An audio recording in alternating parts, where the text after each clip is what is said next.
What's up, everybody? Welcome back in to the Philly Sports Power Hour with Bill Colarulo. I appreciate my Power Hour crew spending this hour with me every single day, Monday through Friday. And today, Thursday, may be the best day of the Power Hour because we're joined by the one and only Mark Farzetta. What's going on, Farzy? How you feeling today? I believe you are accurate. Per reports, this is the best day of the Power Hour, Thursday. It's incredible. I appreciate it, man. How you been?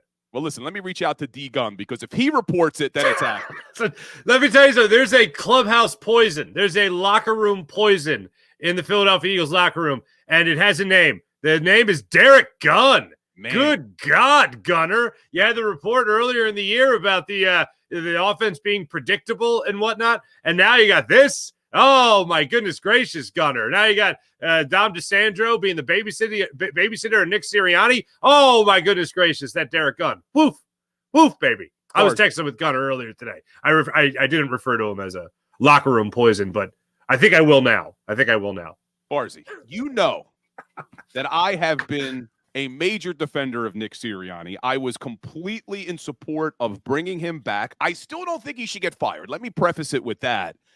But this is really concerning to me that he needs Big Dom to control him on the sidelines. What the hell's going on? I just would look, it's not happening. I'm just thinking about what would be entertaining to me. And in a way, it would be wildly entertaining if this was the straw that broke the camel's back. Like if Jeffrey Lurie and Howie Roseman were like, all right, look, we were going to cover for you by bringing in Kellen Moore, him running the offense. We're going to have a former head coach in Vic Fangio, a longtime coach in Vic Fangio coming to run the defense. And you're just going to, in name only, be the head coach of this team. And that's what we're going to agree to do. And then the story comes out with Dom DeSandro basically having to treat Nick Sirianni like a toddler on a tantrum. And then that was the straw that broke the camel's back. Well, Jeffrey Lurie was just like, all right, that's it. That does it. Now we're going to have to fire you, Nick, because we can't have you acting like a fool on the sidelines with players. And that was a very important thing with the report from Gunner is that it was with players. So I know a lot of people might look at the, say, post-game antics of Nick Sirianni. See ya, don't hear you now. What? See ya. You know what's bad about that too? That was the Chiefs. He did that. What did I say? Did you say that? I didn't know you said the Chiefs. I'm saying that okay. Was even worse as they go on to win the damn Super Bowl. Right. We're yelling, see ya to them. So if I didn't say, so he's walking off the field against Kansas City, and Dom DeSandro's right there with him. Dom's not controlling his emotions with that. So how specific the report is about with players is very interesting. But in the time that Dom DeSandro was there, we saw instances with the Eagles and players on the sidelines, whether that be A.J. Brown to Jalen Hurts and then Nick Sirianni being thrown in the mix or whatever the case may be. We've seen him be animated. If he needs a babysitter to control his emotional intelligence, well, then it makes you go back to the question that I know everyone took and ran, myself included. What is your role then? If the offensive coordinator, now we know Kellen Moore is going to be in charge of the offense, and Vic Fangio is going to be in charge of the defense, what is your role? What is it you say you do here? And if he's not putting the ship back on track, if he's not righting the ship in the season, when everything is bursting into flames as the year winds down, when you get blown out by the 49ers and you can't offensively get into the end zone against the Dallas Cowboys, and you turn over the ball repeatedly against the Seattle Seahawks, squeak by the Giants in one game, lose to Jonathan Gannon in the second last game of the season, and then get beat by the Giants and then get bounced out of the playoffs in the first round, then what is it you do here? If game planning wasn't it, if play calling certainly wasn't it, if getting the team focused wasn't it, and being emotionally intelligent wasn't it, what is it you say you do here, Nick Sirianni? I'll tell you, they're making it really hard on me because I have been defending this guy since the season ended because you know what my position was, that I didn't think it was fair what we had asked Sirianni to do this year. No coach went to a Super Bowl, lost both coordinators, and got past the divisional round. There was a lot of things he was dealing with. It was an uphill battle. Brian Johnson was inexperienced. Sean Desai was inexperienced. They really lacked personnel on defense. So that's still why I give him the benefit of the doubt. But this just has me concerned. And I see some people in the chat saying, hey, nobody said he was babysitting. It just says that he's a calming influence. Like, he's a calming influence. My concern with that is a grown man, head coach of the NFL, he's supposed to be the leader of men. He's supposed to be the one that knows when to calm things down or ramp things up or be aggressive or be stoic. He's the one that's supposed to do this. And when you say, what is it that you do here? What I've always preached, Farzy, is, well, he's the CEO coach. He's great. He's going to help build the culture. He's going to keep things right on the sidelines. Well, it sounds like now Big Dom's the CEO. Yeah, that's the thing. Dude, I love emotion. I love emotion. But you have to know how to harness emotion. You have to know how to get the absolute best out of your players. And that's one of the things that Nick Sirianni is supposed to be so great at. You didn't see any of that. And look, players took up for him at the end of the season. Locker room clean out day, players took up for him. No, he hasn't lost the team, blah, blah. All right, fine. Then how come he wasn't able to help pull you guys out of the muck, so to speak, and actually maybe win a playoff game?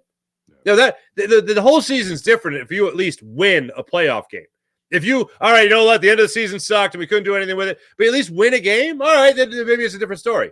But they were so wildly off course. And look, I saw our man, Big Sales there, Dan Celio, put this out yesterday. Like, Nick Sirianni is not qualified to be an NFL head coach. And here's what I'll say to that. There are 32 teams in the NFL.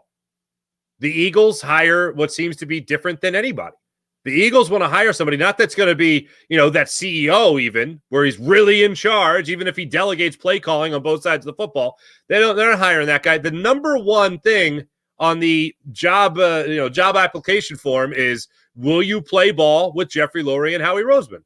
And that seems to be the best thing that Nick Sirianni has done recently, is play ball with his higher-ups. And that's why he is at least qualified to be the Eagles' NFL head coach. I wish I could argue with you today, man. I really do. Oh, yeah? Paulie Pom-Poms? Huh? I am. Yes, I know. Bill Spadaro in the house today. I did reach out to people to see, hey, is that an accurate report? And not that I don't trust Gunner, because Gunner's always accurate. And they confirmed the same thing, saying, Big Dom helps control Sirianni. And what I also heard was, it was a major distraction when Big Dom was suspended from the sidelines. Now, I don't know if those run hand in hand, but look, wow. I'm going to ask you, let's just move on from this, because I can't argue with you. You win. Let's move on. You can see I rest my case. Yeah. All right. Yeah. I'm just, Your Honor, I concede. But let's talk about, outside of Nick Sirianni and Big Dom. What do you see as the biggest need or needs for this Philadelphia Eagles team as we now enter the offseason to hopefully contend again next year? Okay. What they need, and I also think is plausible, because, I think they need a running back. They will definitely get a running back. I think in the draft, I don't think it's going to be any big splash name, unfortunately, but they're going to get another. He froze on me. You there, Farzy? Uh-oh. We lost Farzy. We lost Farzy today. He was about to say they're going to get another I'm thinking he's going to say corner. Hopefully we can get Farzy. We can get Farzy back later on today. But yeah, listen, I see you people in the chat. And I see some people coming after me saying, I was a big supporter of Sirianni, and I was, and I still kind of am. Okay, I'm going to say kind of today because I'm just upset with this news, but I still think that this could have been an outlier season. There was a lot going on. I'm making excuses for him. But let's get Farzy back on, because he was about to say he needs a corner. Corner. That's all we heard. Corner. I don't know what happened, that the Eagles are tapping my Wi-Fi. But they're trying to shut us down. That's what they're doing. Can't keep me down. Blame Sills. It's Sills' fault. Here's what I'm looking at. They need a corner, and I also think it's plausible. And I think they have to go in the direction of linebacker. Yeah, I know they love Nakobe Dean. I know I have confidence in Nakobe Dean. If he stays healthy, will be a good linebacker in the NFL. But the biggest question is whether or not he will stay healthy. And I know Howie Roseman was talking at length about how much he likes Nakobe Dean. They got confidence in Nakobe Dean. Great. You still need more. You still need depth. And you're going to have to look into the safety position to get depth there too. We don't know if Sidney Brown's going to be ready. We don't know if Sidney Brown is even ready to play the safety position at the NFL on a regular basis. As much as I love the guy, you need proven talent right now. You need proven talent right now.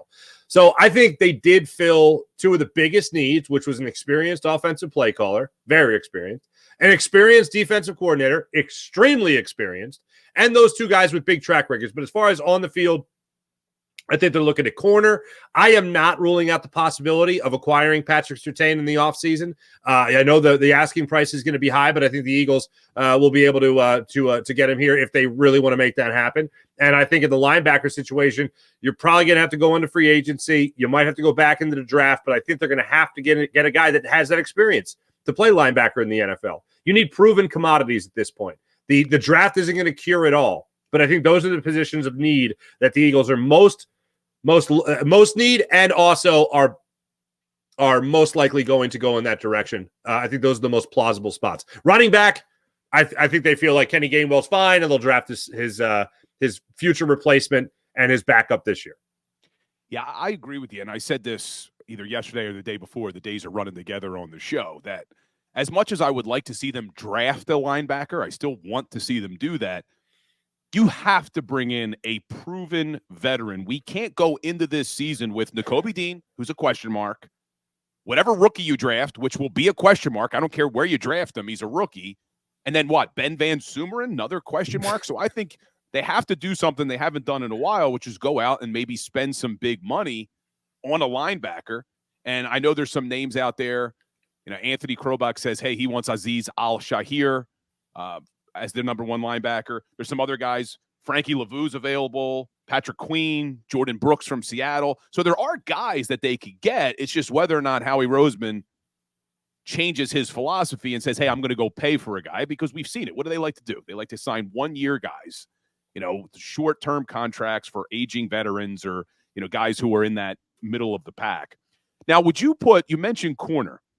I look at the defense and really, I think there's 4 needs. I think you have linebacker, corner, safety, and edge rusher. Now, edge rusher, you may need a star if you trade away Reddick, but even if you don't, you need depth. But I want to talk about the secondary, because for me, I think you need a safety more than you need a corner. So if you could only get one, which one you going with? You taking the corner or are you going with the safety? Okay, so I'm taking the safety, but I think where the middle road is here with the Philadelphia Eagles is that if corner is still a need, they are going to get a corner. I know that they like Keely Ringo and what they saw from him. We saw some flashes from Eli Ricks, especially in that Miami Dolphins game. But for me, I think they're going to go that direction of corner way before they go before the position of safety. Don't forget, you have Isaiah Rodgers coming back from the suspension list, who was a really good player in Indianapolis before he got suspended. You have Zach McPherson, who I know a lot of people in the Eagles organization were high on Zach coming into this past year, and he blows out his Achilles in training camp. So I look at that cornerback position as maybe not being as bad as some people think it is, because look, Slay, say what you will, we've had our issues with him. He's still playing at a decent level. Yeah. So you have Slay, Isaiah Rodgers, Zach McPherson, Keely Ringo, Eli Ricks, and then the question is, what do they do with James Bradbury and Avonte Maddox? I think Bradbury may be gone because of his play. Avonte Maddox needs to renegotiate his deal. His cap hit's just too high. But that's not a bad corner group. So for me, I would prefer safety, but we'll see what they end up doing. Yeah, I think the thing that's going to change for them is proven commodity. They can't trust Bradbury, and everybody else still has to prove themselves. I mean, of those guys that you mentioned in terms of guys being a proven commodity at the nickel spot, I mean, obviously that's Avonte Maddox, but can he stay healthy? Yeah. He's another one on their defense in the younger variety that they look at. 13 games in 2 years, Avonte Maddox. Yeah, exactly. So proven commodity is what they're going to be looking at. So we talked about the defense. Let's jump over to the offense. You mentioned running back. What other things you think they need to do on that offense? Obviously, a big question mark is, well, does Kelsey come back or not? But what would you like to see them do on the offensive side of the ball? Well, I'd like to see them use that running back in that way where a running back has the title of running back.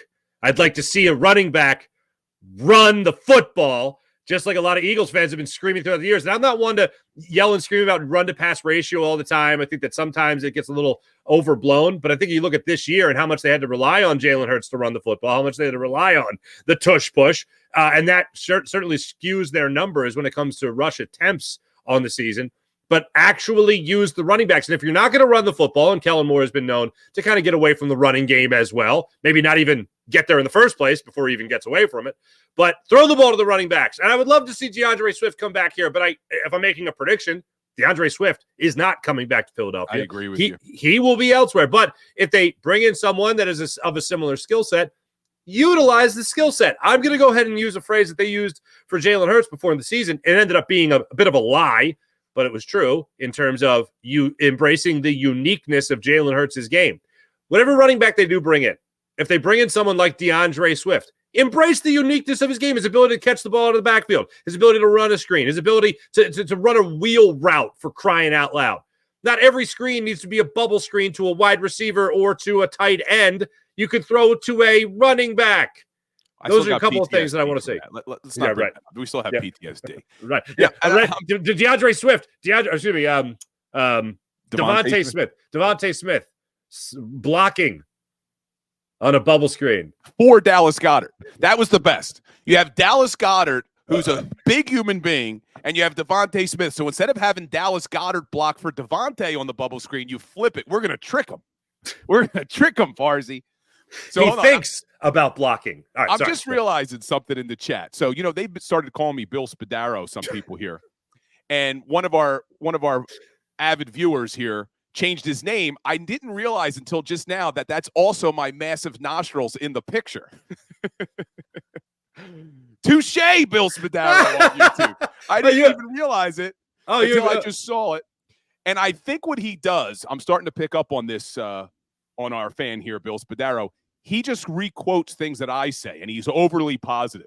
But I do agree with this. I do think that the offense will be better this season now that Brian Johnson is gone and under Kellen Moore. But yeah, I agree with that entirely. And look, the Eagles, I said this before, but I might say this with you, but I think the Eagles just had the cockiest offseason a year ago.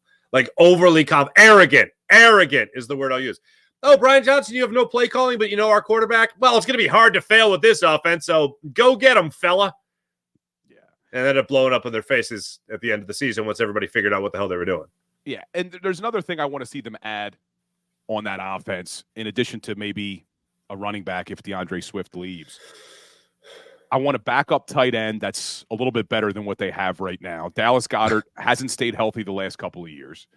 So I need another – look, Jack Stoll, he can block, he can't catch. Grant Calcaterra, he can catch, he can't block. I want a dual threat tight end so you can run that 12 personnel. You could put 2 tight ends on the field and maybe make the defense guess, well, what are they doing here? And something we've been screaming about, and I think you were too, even last year, we need to upgrade the wide receiver 3.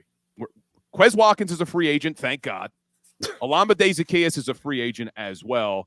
We need a better third option on this offense, and I don't think you have to break the bank for that. And this is why I'm of the belief, hey, let Kelsey retire, because you could take that money.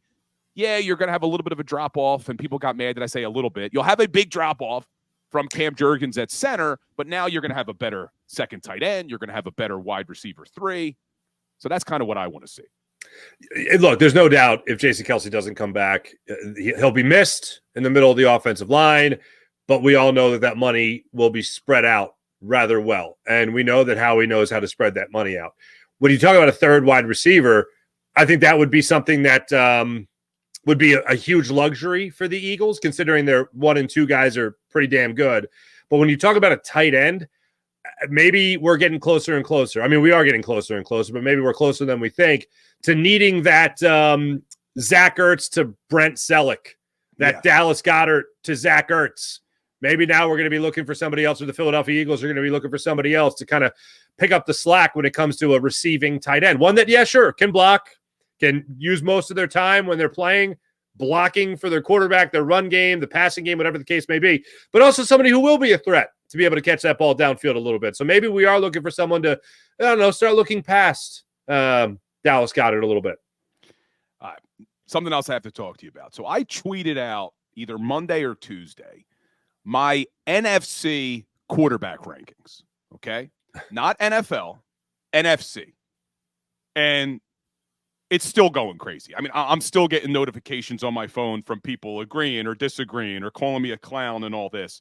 So I put in my rankings Jalen Hurts as the number one quarterback in the NFC, not the NFL. Let's make sure we distinguish that. Right. Where do you rank Jalen Hurts in the NFC as a quarterback right now, knowing things could change because there's going to be some free agent acquisitions and things like that? Where do you rank Jalen Hurts right now? I'm looking for my list here so I could give you the full. No, I appreciate it. Look, where I rank him is with potential. And I look at this year and I acknowledge this year was an awful step back. I don't agree with someone like Chris Sims who wants to talk about him as if he's the most overrated player in the NFL, overrated quarterback in the NFL. I can't look at it like that. I don't know how you overrate someone who just a year ago was second in the MVP voting. That's not rank. That's not overrating. That's appropriately rating. Yeah. But if me saying he's going to have a bounce back year and being very confident that he's going to put his name back in the MVP race, which, by the way, before the 49ers game this year, he was the favorite. He was the favorite. Exactly. So it's not that far-fetched to think that he was still the best in the NFC. If I'm going with guys that I would take to be my quarterback again next year, I'm absolutely taking Jalen Hurts over Dak Prescott. But when it comes to based off this year, I can understand why somebody would want Dak Prescott ahead of Jalen Hurts. But Dak Prescott, simple as this, doesn't win. Jalen Hurts already has more playoff wins than Dak Prescott. Like, what are we even talking about here? But I understand. Coming off of this year, it ain't the prettiest thing. Coming off the way the season ended, it ain't the prettiest thing.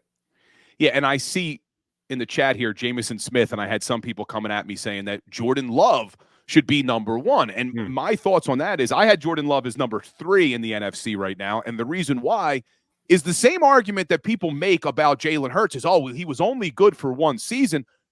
Jordan Love was only good for about half a season. He didn't start playing well until there was about 7 or 8 games left in the year. So although I agree that Jordan Love could make that leap, if we can't say that Jalen Hurts is as good as he was because of one season, how can we say that about Jordan Love after really half a year? And Jordan Love was great. And I was very impressed by what I saw from him. Very impressed with the overall game plan the Packers had against against the Cowboys in the playoffs. All that was great. We all love seeing the Cowboys lose. But I'm not buying stock in Jordan Love over Jalen Hurts at this point. All right. So I asked you about quarterbacks. Right now, as we sit here, before free agency, before the draft, which teams in the NFC have you most concerned for 2024? It's still, look, the playoff Cowboys is a totally different thing than regular season Cowboys. Regular season Cowboys are always going to be a thorn in the Eagles' side. As it sucks to say that, but it's the absolute truth.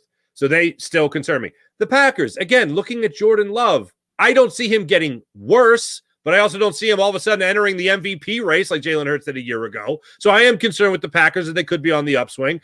Of course, you look at the San Francisco 49ers and you understand what they are defensively and offensively. They're not going to get worse either. Kyle Shanahan during the regular season and in the playoffs is going to be great. And if they make it back to a Super Bowl again, that's when he'll choke again. I don't know if I made it with you or somebody else, but in comparison to Kyle Shanahan and Andy Reid, Kyle Shanahan's probably going to have to go somewhere else to be a head coach and win a Super Bowl. He's going to have to correct the mistakes that he made in his first NFL head coaching job and make those corrections somewhere else.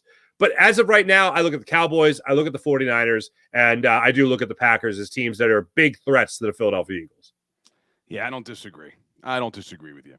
I now want to try to play a game, and forgive me because I got to make sure I could do this technically, but we're going to play a game if I could get this up here on the screen. So bear with me real quick. Are you about to play music? What's going on here?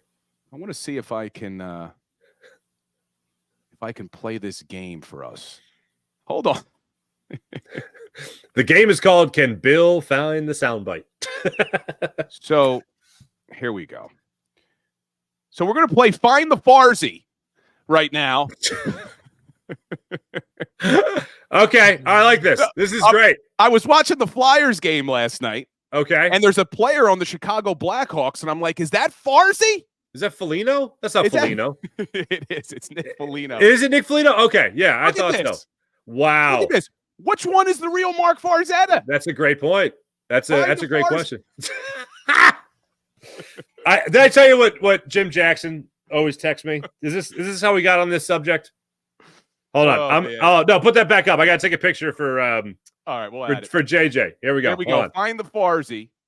So Jim Jackson. Who else do you look like? Because we'll have to do this every week. We'll have to keep putting people up on the screen. Jeez. Nobody's ever seen Eitan Mark Shander, Farzetta, Nick Sirianni, and Nick Foligno in the same room. Sean Brace. We both worked together at the Philadelphia Wings on game day presentations. So that's they keep on teasing us that they're just going to switch our credentials and not tell us, which I wouldn't even know. I wouldn't even notice. But Jim Jackson, did I talk about this with you before, Bill? You told me the woman who thought you were Dave Spadaro, I think. You told me that story. Yeah, at Dick's Sporting Goods. Yeah. So Jim Jackson and I are friends, and love that guy. And he will text me every once in a while. Like he texted me the other day, Nick Foligno. I think it was when he signed with the Blackhawks. He was like, "Hey, by the way, congratulations on your contract." And I knew right away what he was talking about. And so I texted him back in typical hockey jargon. I do whatever I can for the organization. Thanks, JJ. Yeah. Thanks, Wait, so JJ. I'm not the only one who sees the resemblance between you and Nick Foligno. No, Nick Foligno, Nick Sirianni, Sean Brace, Eitan Shander. Like those are the even more than my own. You don't see the Brace? No, I don't see the because I got a fat face. I got a fat face. I got a big old fat face. Speaking of fat faces, Keith Saunders says you look like Jay Glazer. He's got a pretty big face. You must hate Jay Glazer. Man, oh man. But that is Mark Farzetta, my man. I couldn't disagree with him a lot today, unfortunately, because How about that? Nick Sirianni. But what's going on, my brother? I don't get to see you anymore. We used to see each other every week. Oh, down at the Ocean Casino. Now we don't get to see each other anymore. What's good with you? Let me tell you, I didn't think this would happen when I became a father and a homeowner and all that stuff. But I get like so excited for trash day. Like I don't know, I just love that. And then in the house we moved into a year ago, we're really finally starting to unpack a lot of stuff that just was in boxes that we didn't need immediately. And we're going to finish our basement, so I'm excited about that. And I have down to there for your studio going down there. No, I'm actually going to convert the garage into a studio, which I'm looking forward to. Yeah, a hidden door through our dining room into the studio. Nice, because that won't be creepy. But anyway, speaking of creepy, we have this crawl space, and we hadn't utilized the crawl space. So I literally built a casing for this water pipe that goes right through the crawl space, and now I can use the whole thing for storage. So I've been loading that up. That's what I've been up to, Bill. Isn't that exciting? We're getting old, dude, that you're excited about storage. Man. Oh, wait, what? All this week, I was Sunday, Monday, Tuesday, Wednesday, I was filming brand new episodes of Greatest Sports Legends Then and Now. Greg Murphy, everyone knows and loves Greg Murph from the Phils. Wes Hall from Monumental Sports in D.C. Rotfeld Productions, Greatest Sports Legends Then and Now. Check your local listings. It's nationally syndicated. I think it's in 81 markets across America. And we just filmed 13 new episodes. I believe it's season 4. So it's been a busy week, my friend. Busy week. Awesome. Well, I appreciate you making time for us here on the Power Hour, Farzy. It's always good to see your face. I got to get in the crossfit last night. I got to see your face last night watching the Blackhawks. I got to see your face with Sirianni all over Twitter. So it works. There we go. All right, I got to get my cross space. I'll see you. I'll see you, my man. Be good. You, buddy. Mark Farzetta, always fun when he joins the Power Hour. But yeah, started a new game today. Find the Farzy. So many people look like Mark Farzetta, or Mark Farzetta looks like so many people. However you want to say it. But let's jump in like we end every Philly sports Power Hour with a little Today in Sports History. Today's February 22nd. And I want to see who in the chat knows what happened today. Because if you are a sports fan, if you call yourselves a sports fan, you should know what happened on February 22nd. And I'll give you some clues in a second. But any sports fan should know what today is the anniversary of. So I'm going to give you a second in the chat. I'll start giving you some clues. So I'll give you how long ago it happened. We're going 44 years ago. So February 22nd, 1980. If you are a sports fan and you are an American, you should know what happened February 22nd, 1980. Come on, I can't give you any better clues than that. You're an American who likes sports. February 22nd, 1980. Boom. Bry Guy M68. Do you believe in miracles? One of Al Michaels' greatest calls of all time. And Brian Lippincott, not the day they won the gold medal. It was the day they beat the Soviet Union. They still had to go on to beat, forget who they even played. I always forget who they played in the gold medal game. But it was 44 years ago today that the miracle on ice happened. USA Ice Hockey beats the Soviet Union 4-3 in Lake Placid, New York, in one of the biggest upsets in Olympic history. And where we have the famous line from Al Michaels, do you believe in miracles? So I wasn't alive yet to watch it, but being an ice hockey player, I grew up playing ice hockey. It's all we heard about. And my grandfather in his garage had a big poster of the 1980 USA ice hockey team up on the wall. So I grew up looking at that almost every single day. And we used to play hockey in the garage sometimes. So February 22nd, 1980, 44 years ago, one of the greatest days in USA Olympic history. We also have Hollywood Hogan talking about Rocky beating Ivan Drago. Rocky did beat Ivan Drago. End of Rocky IV. And not only does Rocky beat Ivan Drago, he gets on the mic and he says, if I can change and you can change, everybody can change. So Rocky turned into a politician, into an international influencer, Rocky Balboa. You thought he was just a boxer from South Philadelphia. But listen, I appreciate everybody being here. We'll be back here tomorrow on the Philly Sports Power Hour like we are every Friday. Big game tonight for the Sixers. We'll see what they can do against the New York Knicks. Hopefully they can come back from the All-Star break on the right foot and get in the winning column and keep things afloat with still, fingers crossed, the hopes of Joel Embiid coming back. But we'll talk about that all tomorrow on the show. We'll see if any other bombs get dropped today from the media with regard to these Philadelphia Eagles. Let's hope we have a nice, quiet afternoon. I don't need any more Eagles drama. But appreciate all of you. Hit that like button for me. Hit that share button for me. Make sure you're following me everywhere. And as always, go Birds.